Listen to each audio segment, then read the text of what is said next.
ইতিহাসের দুয়ারে দাঁড়িয়ে আছে বাংলাদেশ ক্রিকেট। ইতিহাসের নাম মুশফিকুর রহিম। প্রথমবারের মতো বাংলাদেশের হয়ে একজন টেস্টের মঞ্চে ১০০তম টেস্ট খেলতে নামবেন। আয়ারল্যান্ডের বিপক্ষে মিরপুর শেরেবাংলা জাতীয় স্টেডিয়াম আছে অপেক্ষায়। আগের টেস্টের একমাত্র ইনিংসে ২৩ রান করা মুশফিকুর রহিম কি পারবেন দারুণ এই মাইলফলকটাকে আরও স্মরণীয় করে রাখতে? মুশফিকুর রহিম বাংলাদেশ ক্রিকেটের নিজস্ব মেশিন আছে। তিনি যে মেশিনের মতোই পরিশ্রম করে যেতে পারেন সেই কথাটা তো বাংলাদেশ ক্রিকেট পাড়ায় কারোরই অজানা নয়। বাকিদের শুরু করার আগেই শুরু হয় মুশফিকের অনুশীলন। ক্লান্ত বিধ্বস্ত পাখির মতন সবাই যখন নিড়ে ফেরার তাড়ায় থাকেন তখনও চলে মুশফিকের ব্যাট। জড় পদার্থ বোলিং মেশিনের হয়তো ক্লান্তি আসে, কিন্তু মুশফিকের কোনো ক্লান্তি নেই। মুশফিক ক্যারিয়ারের এই পড়ন্ত বেলাতে এসেও নিজেকে ভেঙে চুরে গড়তে চান বারবার। পুরনো বিদ্যাও তো ঝালিয়ে নিতে হয়। আর মুশফিক তো ক্লাসের সেই ফার্স্ট বয়, যার পড়া একদম ভাজা ভাজা না হলে মন ভরে না। আর এটা ওইটা না, কাপড় ধোয়ার একটাই সলিউশন, চাকা অল ইন ওয়ান।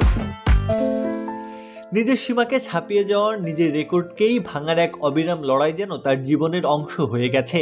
এই অধ্যবসায়ে তিনি এখন ইতিহাসের দোরগোড়ায়। মিরপুর শেরেবাংলা জাতীয় ক্রিকেট স্টেডিয়ামে তিনি পা রাখবেন এমন এক মাইলফলকে যেখানে এর আগে কোনো বাংলাদেশি পৌঁছাতে পারেননি। আর সেই মাঠেই বরাবরের মতো পরিশ্রমেও ফার্স্ট বয় মুশফিক। ২০০৫ সালে লর্ডসের পবিত্র সবুজে যখন ছোট্ট এক কিশোর টেস্ট ক্যাপ হাতে নেন তখন হয়তো কেউ ভাবেনি ২ দশক পর সেই ছেলেটি হয়ে উঠবেন বাংলাদেশ ক্রিকেট ইতিহাসের এক অনন্য অধ্যায়। মাত্র ১৮ বছর বয়সে টেস্ট অভিষেক, সচিন টেন্ডুলকারের পর দ্বিতীয় কনিষ্ঠ ক্রিকেটার হিসেবে লর্ডসের টেস্ট খেলার কৃতিত্ব। আর তারপর ধীরে ধীরে নিজেকে গড়ে তোলা এ যেন এক অবিরাম আরোহণের গল্প। দীর্ঘ এই যাত্রায় তিনি গড়েছেন অসংখ্য রেকর্ড। টেস্টে বাংলাদেশের একমাত্র ৬,০০০+ রান সংগ্রাহক তিনি। তার ব্যাটে এসেছে দেশের সর্বোচ্চ ব্যক্তিগত ইনিংস ২০২০ সালে জিম্বাবুয়ের বিপক্ষে অপরাজিত ২১৯ রান। সময়ের সঙ্গে তিনি বদলেছেন, কিন্তু বদলায়নি তার একাগ্রতা। রঙিন পোশাককে বিদায় জানানোর পর এখন পুরো মনোযোগ লাল বলের ক্রিকেটে, যেখানে তিনি নিজেকে দেখছেন আরও পরিণত, আরও দৃঢ় এক সংস্করণে।